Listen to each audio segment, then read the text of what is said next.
Terima kasih kerana sudi datang jumpa saya untuk sesi kaunseling. Nama saya Aziz, saya kaunselor di sini. Boleh saya tahu nama saudara? Nama saya Muhammad Farhan bin Abdul Rahman.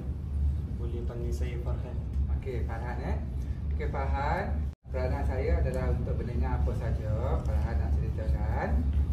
Dan peranan Farhan pula bercerita apa saja tanpa risau dan bimbang. I am here, saya nak mendengar. Dan apa yang Farhan ceritakan ni adalah 3 kerahsiaan. Hanya kita saja yang akan tahu apa yang diceritakan. Okey, Farhan selesa dengan kedudukan keadaan kita? Selesa.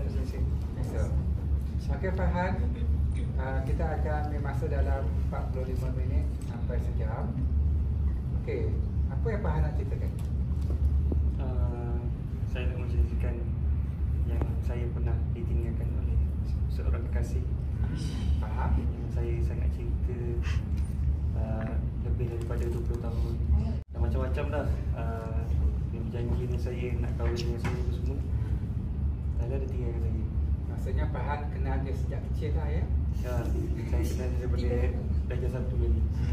Kita faham tu. Okey, boleh ceritakan bagaimana hubungan Farhan dengan dia, macam mana boleh Farhan berpisah dengan dia?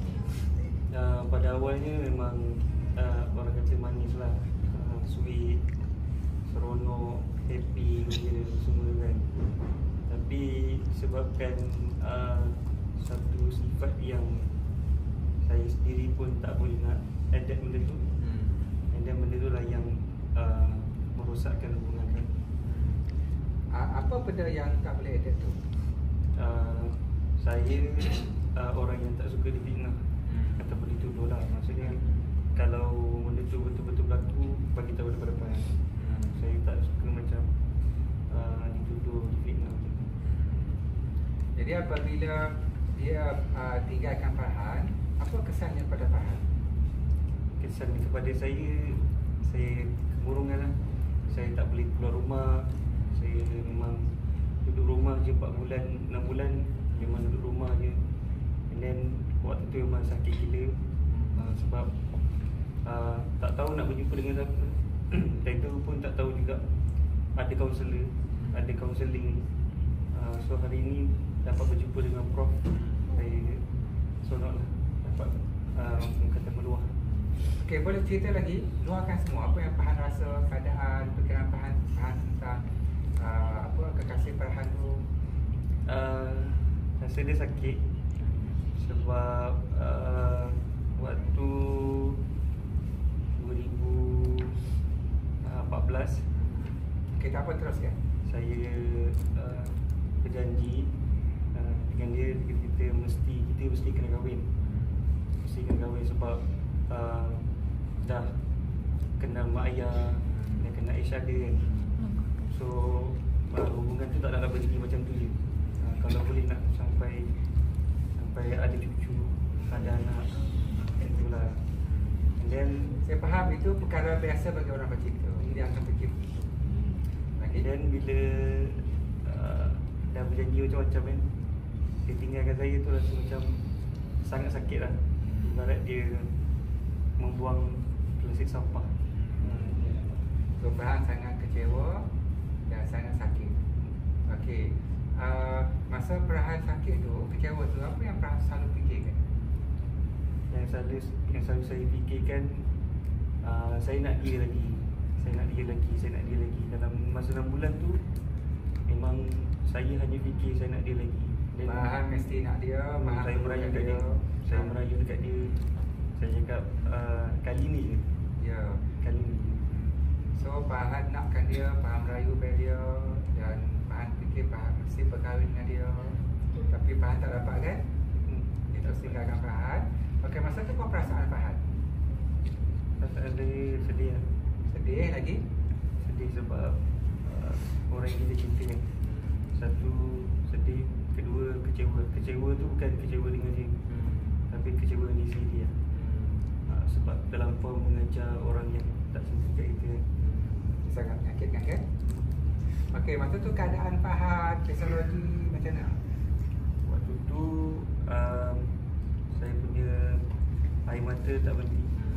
Setiap hari memang kalau bangun tu air mata saya keluar, turun tak berhenti. Okey, lain? Dan saya sampai satu tahap saya ada depression. Dan saya pernah overthinking yang memang betul-betul over. Fikir sampai yang dia ni memang dah benci aku kot. Macam tu lah. Sedangkan dia okey lagi dengan saya. Okey.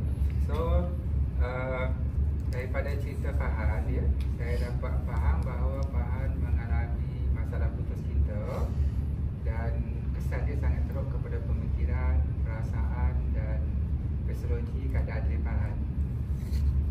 Betul kan? Betul. Okey Fahan ya. Daripada cerita tadi, Fahan sedar tak Fahan banyak kata perkataan Fahan mesti kahwin dengan dia? Sudah. Dah. Dan Fahan dia tak boleh tinggalkan Fahan. Dan kesannya tu Fahan sangat menderita. Betul? Okey. Jadi saya akan buat satu teknik, iaitu saya akan jelaskan kepada Fahan sebenarnya masalah Fahan bukan kerana ditinggalkan kasih, tapi masalah Fahan adalah kerana pemikiran Fahan bahawa Fahan kata Fahan mesti berkahwin dengan dia. Itu menyebabkan Fahan rasa teruk. Faham tak? Okey. Jadi saya akan ceritakan satu, saya akan terangkan Fahan ya, iaitu konsep A, B, C, D dan T. Okey, ini adalah peristiwa, iaitu peristiwa ni ialah Fahan telah ditinggalkan oleh kekasih. Okey. Okey, dan bila ditinggalkan kekasih, apa kesan pada Fahan yang disebut tadi? Kemurungan. Fahan mengalami kemurungan, hypertension, depression, Fahan menangis. Betul? Okey. Jadi masalah kesan kemurungan, depression, menangis, jauhkan diri pada orang lain dan overthinking ni sebenarnya bukan sebab ditinggalkan kasih, tapi kerana pemikiran Fahan yang berkata bahawa Fahan mesti berkahwin dengan dia, dia tidak boleh tinggalkan Fahan, Fahan mesti bersama dengan dia. Jadi pemikiran itu menyebabkan Fahan menjadi teruk. Betul? Betul kan? Okey, jadi sekarang ni saya akan dispute, iaitu mempertikaikan pemikiran Fahan supaya Fahan menjadi lebih rasional, sehingga Fahan dapat satu pemikiran baru, maka Fahan akan dapat satu pemikiran yang baru. Okey, jelas? Okey. So ada apa-apa Fahan tanya? Okey. So Fahan dah faham masalah Fahan daripada pemikiran. Okey, boleh bagi tahu tadi apa pemikiran Fahan tentang hubungan tu? Pemikiran saya mesti nak kahwin dengan dia. Saya mesti kena kahwin dengan dia. Dan dia kena sama-sama dengan saya lah. Okey.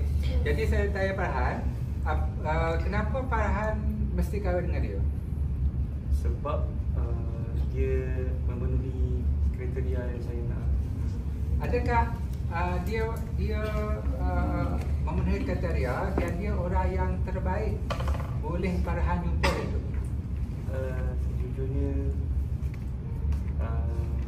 sebenarnya ada je. Yep. Tapi kita nak cari sempurna tu susah kan. So nak cari yang terbaik tu lari. Jadi maksudnya walaupun dia memenuhi kriteria, dia bukan perempuan yang terbaik pernah Fahan jumpa kan?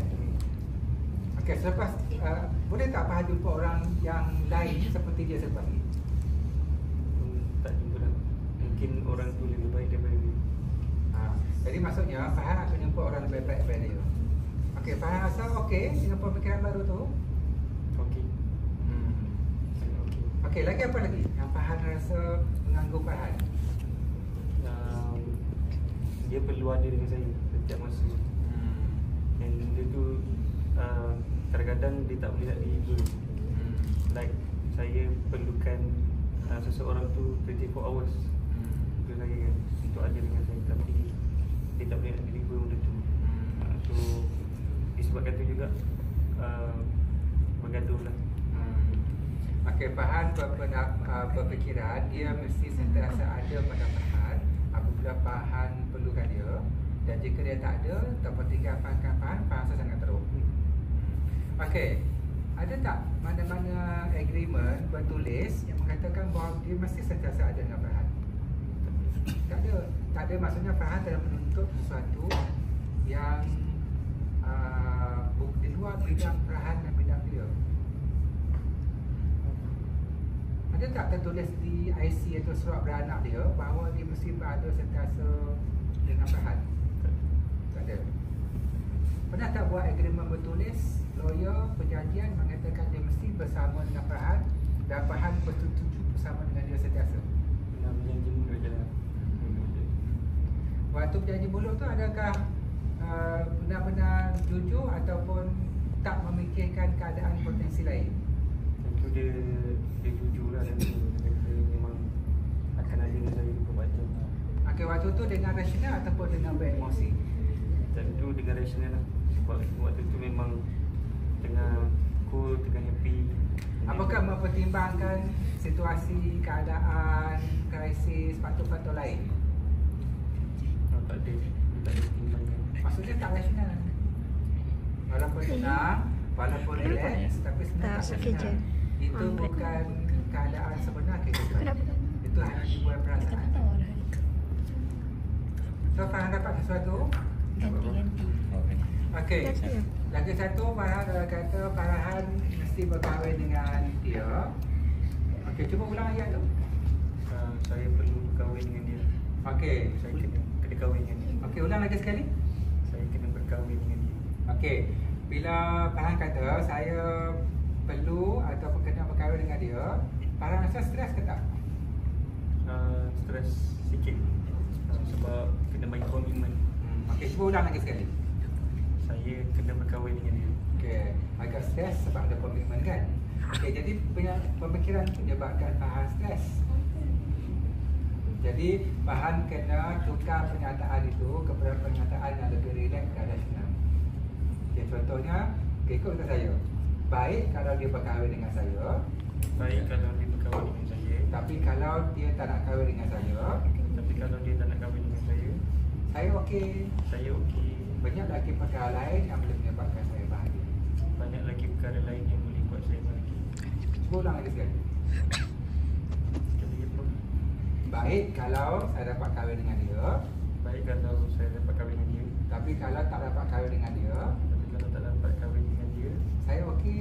Saya okey. Hidup perlu diteruskan. Hidup perlu diteruskan. Banyak lagi perkara yang memberi kebahagiaan kepada saya. Banyak lagi perkara yang boleh beri kebahagiaan kepada saya. Cuba ulang lagi sekali. Baik kalau saya kahwin dengan dia.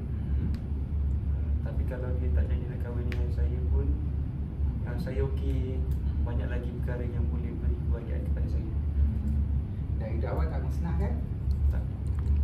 Okey, dengan pemikiran baru ni apa awak rasa? Saya rasa lebih terbuka. Okey, nampak tak? Sekarang awak dah ada beberapa pemikiran baru. Ada lagi tak pemikiran negatif yang sentiasa bermain pada diri awak tentang peristiwa tu? Dia tak boleh tinggalkan saya. Itu yang saya rasa. Dia tak boleh tinggalkan saya. Tapi dia ditinggalkan awak juga. Walaupun sebenarnya. Jadi bila ditinggalkan awak rasa sangat teruk.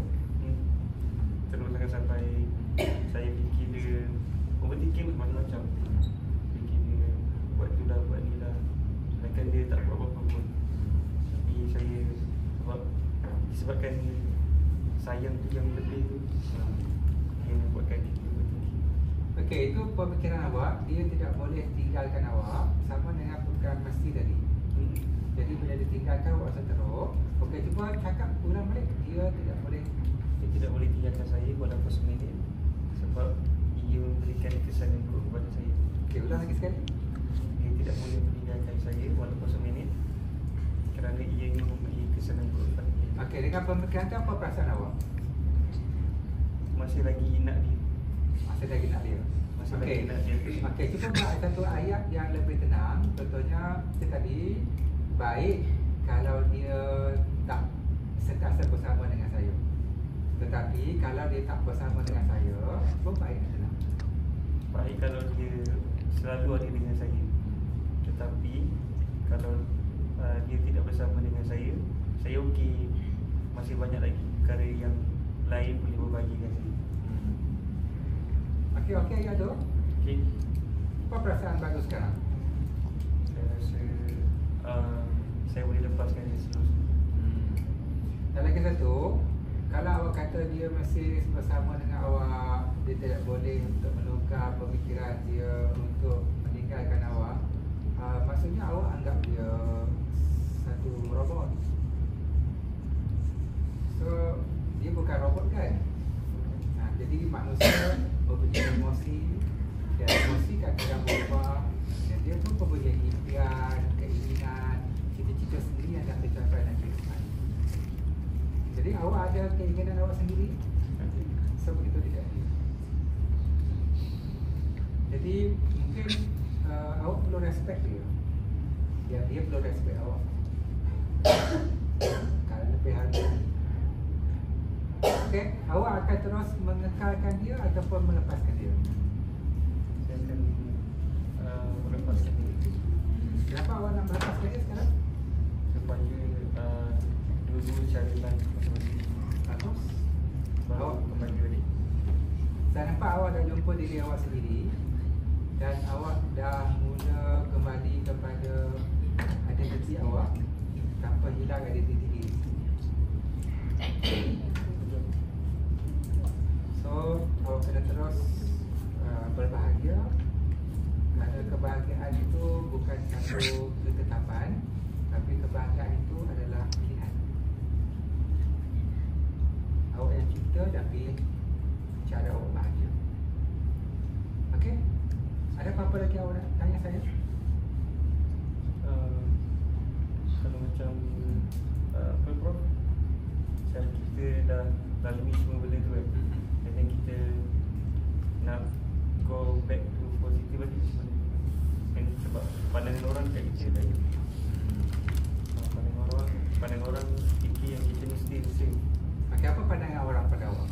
Cuba sebut satu perkataan yang paling awak ingat dan menyakitkan.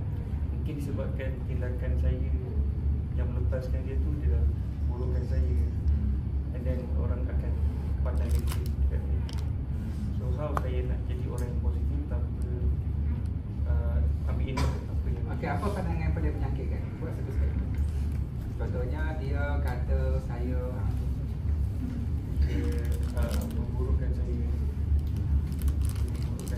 cepat dekat kawan-kawan dia, dan kawan-kawan dia pula memburukkan saya depan orang lain. Tapi saya tak balas, saya just terima dia.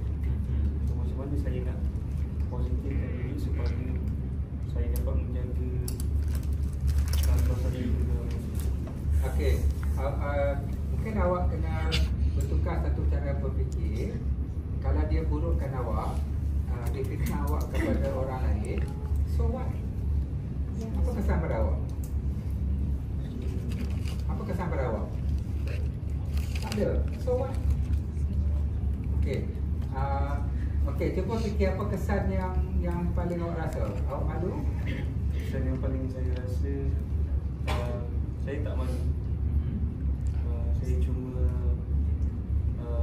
apabila kita nak berinteraksi dengan orang yang tahu benda tu, jadi macam tak sedap lah. Sebab dia dah pandang negatif dekat saya. So walaupun kita start saya dengan orang lain tu tak pernah buat masalah, tapi dia memberi kesan. Okey, orang tu akan memberi kesan pada awak, dia macam tak berapa suka awak dan awak tak selesa dengan dia. Adakah itu kesan yang paling buruk? Saya rasa itu je lah setakat ni. Okey, maksudnya itu adalah kesan yang paling buruk terhadap keputusan dia. Okey, so what? Adakah awak mati? Adakah awak pengsan? Tak. Adakah duit awak di bank berkurangan? So, sebut I don't care. Apa sebut I don't care? I don't care. Sebab duit awak tak berkurangan, hidup awak tak musnah, dan perjalanan hidup awak dia teruskan. Jadi hidup ni hanya rendah lalui sajalah. Kerana keputusan kesan yang paling buruk itu sebenarnya satu benda yang sangat minimum. Okey dengan pemikiran baru ni, ada apa lagi yang mengganggu awak? Okey, jadi awak jelas semua kesan buruk, kemurungan, overthinking yang berlaku itu sebenarnya bukan daripada peristiwa. Peristiwa itu is nothing. Tapi kerana pemikiran awak yang sangat tak rasional, yang banyak fikir negatif sehingga mengganggu pemikiran perasaan awak. Sekarang awak dah dapat pemikiran baru dan awak jadi lebih okey. Okey, boleh cerita apa yang awak rasa sekarang? Sekarang saya rasa lebih senang untuk berjalan. Sebab kalau ada orang cakap apa-apa ni, saya kata so what? Ya, I don't care. I don't care. Macam tu.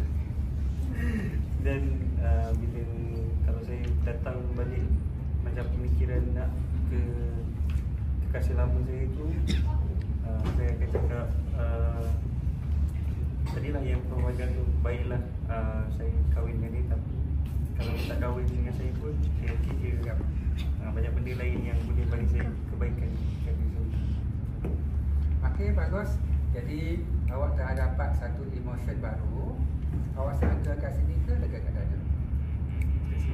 Okay. So kalau di kepala maksudnya awak banyak berfikir. Kalau di dada maksudnya awak banyak memendam. So awak banyak berfikir. So tukar pemikiran baru dan yakin awak akan bersihat. Dan dibantulah kehidupan ini tanpa terlekat dengan pemikiran-pemikiran yang tak rasional. Dan hasil penilaian saya, awak perlu jumpa saya lagi 2 minggu boleh untuk lihat kesan pemikiran baru kepada keseluruhan hidup. Okey? Okey, terima kasih. Di Rational Emotive Behavior Therapy, kita buat perkenalan. Lepas tu kita menerokai. Masa tu kita kenal pasti dia punya additional belief dia. Daripada perkataan mesti, harus, perlu.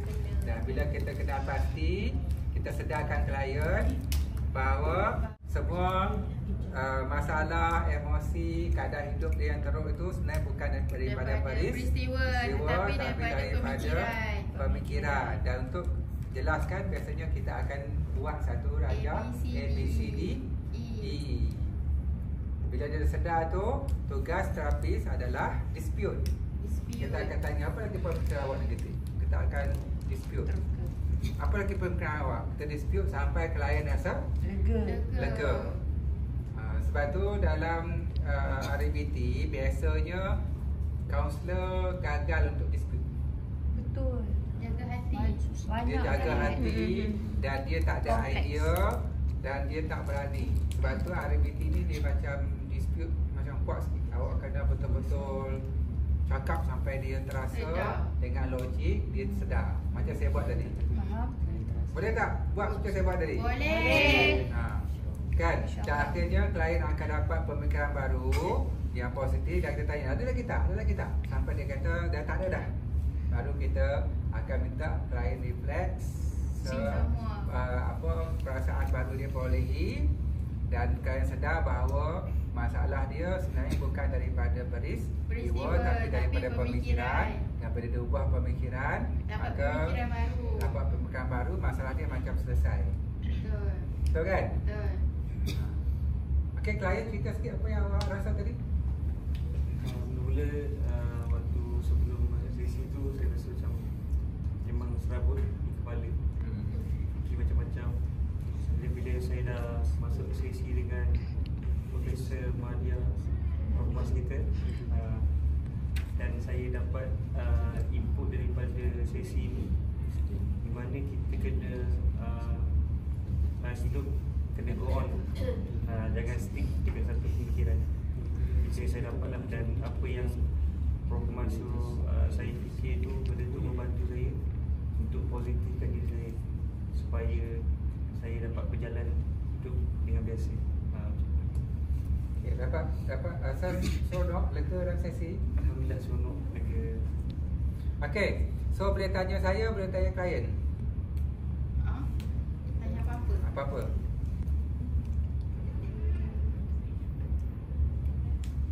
Faham kan? Tadi cerita rekaan ke tak? Rekaan tapi ada betul tu. Ada betul tu. Itu memang pengalaman dia tu. Dalam teori RBT ni dia punya teknik memang dispute je lah. Dispute, cuma dispute tu Ada kita teknik lain. boleh guna pernyataan dia cakap so what ataupun teknik apa the worst. Maksudnya kalau dia fikir macam tu apa pada teruk. Macam awak lah, saya takut balik rumah mak mentua saya. Saya takut jumpa mak mentua saya. Mak mentua saya garang. Jadi kalau jumpa mak mentua awak, apa benda yang paling teruk? Mak mentua saya cakap kasar, kan? Jadi bila mak mentua awak cakap kasar, apa awak rasa? Sedih lagi? Marah lagi? Itu je. Awak mati tak? Tak mati pun, jadi harum je lah. Awak bukan duduk buat mak mentua awak lama-lama ni. Mati sekejap je, kan? Jadi dia rasa apa? Lega, kan? So teknik so what? Tapi kalau klien tu macam tak terasa, macam tu. Masa saya dispute tadi awak terasa tak? Itu cancel problem. So the way counselor beri idea dispute, akan mengelakkan klien terasa. Tetapi dispute memang kita mempertikaikan.